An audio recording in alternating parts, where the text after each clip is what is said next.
Hello hi అండి. Welcome to నా వంటింటి రుచులు. ఇవాళైతే దోసకాయ కొబ్బరి చట్నీ చేసేస్తున్నాను. సింపుల్ అయినా సరే చాలా బాగుంటుంది. తప్పకుండా మీ ఇంట్లో ట్రై చేయండి. తెలిసిన వాళ్ళైతే వీడియో స్కిప్ చేసేయచ్చు. తెలియని వాళ్ళైతే అదే కొత్తగా వంట నేర్చుకునే వాళ్ళైతే ఎండ్ వరకు చూసేయండి, చాలా బాగుంటుంది.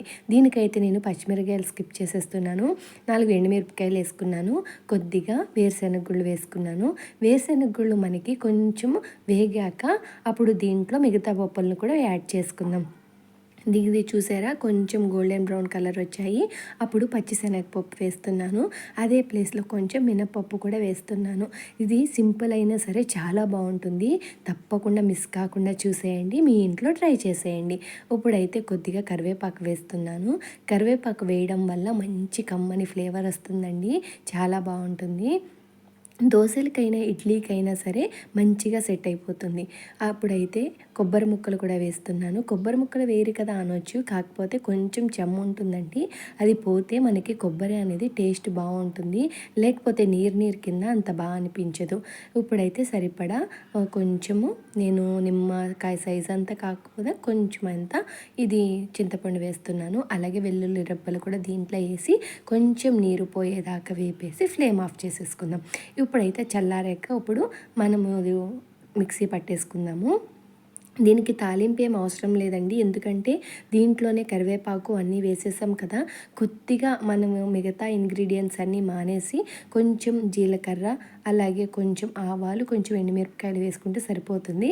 ఫైనల్గా మిక్సీ వేసేటప్పుడు కొంచెం సాల్ట్ వేసుకుని, అలాగే కొంచెం జీలకర్ర వేసుకుని ఒక్కసారి కచ్చాబచ్చాగా గ్రైండ్ చేసి అప్పుడు కొంచెం కొత్తిమీర వేసుకోండి. ఫ్లేవర్ అనేది పోకుండా ఉంటుంది, కొత్తిమీర ఫ్లేవర్. చూసారా, మంచిగా గ్రైండ్ అయింది. ఇప్పుడైతే తాలింపు వేసేసుకుందాం.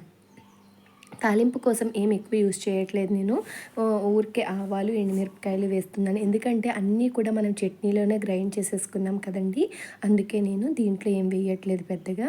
ఇప్పుడైతే తాలింపు రెడీ అయిపోయింది. చట్నీలో వేసేసుకుందాం.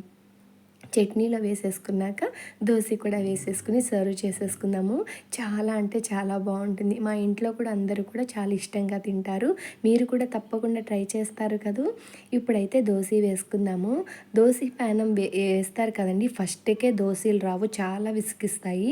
దానికోసం మీకు ఒక టిప్ చెప్తాను, తెలియని వాళ్ళకి కోసమే. దీనికి ఫస్ట్గా ఆయిల్ వేసుకునండి. కొంచెం ప్యానం బాగా హీట్ అయిపోవాలి. దెన్ మనం కొంచెం వాటర్ చల్లేసుకుంటే చట్పట అంటది. ఆ టైంలో మనము క్లాత్ తీసుకుని బాగా తుడిచేయాలి.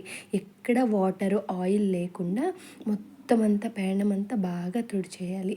తుడిచేసాక దోశ వేసుకుంటే మీరు ఫస్ట్ దోశ వేసినా కూడా బ్రహ్మాండంగా వస్తుంది.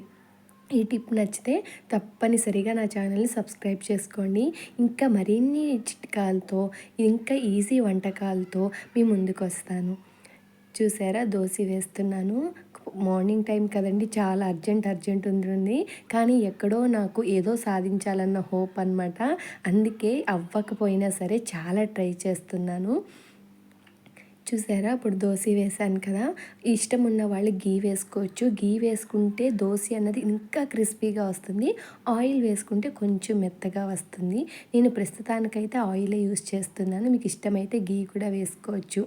గీ వేసుకోవడం వల్ల మనకి దోశ అన్నది క్రిస్పీనెస్ పెరుగుతుంది. ఒక్కసారి మీరు ట్రై చేసి చూడండి, అప్పుడే మీరే అంటారు నిజంగానే క్రిస్పీగా వచ్చింది అని. చూసారా, ఇప్పుడు మనం దోశ అయితే ప్రిపేర్ అయిపోయింది. ఫోల్డ్ చేసేసుకుందాము. ఫోల్డ్ చేసేసుకుని మనం చేసిన కొబ్బరి చట్నీతో సర్వ్ చేసేసుకుంటే ఎమ్మి దోశ కొబ్బరి చట్నీ రెడీ అయిపోతుంది. తప్పకుండా మీ ఇంట్లో ట్రై చేసి ఎలా ఉందో కామెంట్ సెక్షన్లో కామెంట్ చేయండి. నా ఛానల్లో ఈజీ అండ్ టేస్టీ రెసిపీస్ ఉంటాయండి. తప్పకుండా మీరు సబ్స్క్రైబ్ చేసుకోండి. చూసి వెళ్ళిపోవడం కాకుండా లైక్ చేసి సబ్స్క్రైబ్ చేసి కామెంట్ సెక్షన్లో ఎలా ఉందో కామెంట్ చేయండి. మళ్ళీ మీ ముందుకు వచ్చేస్తా.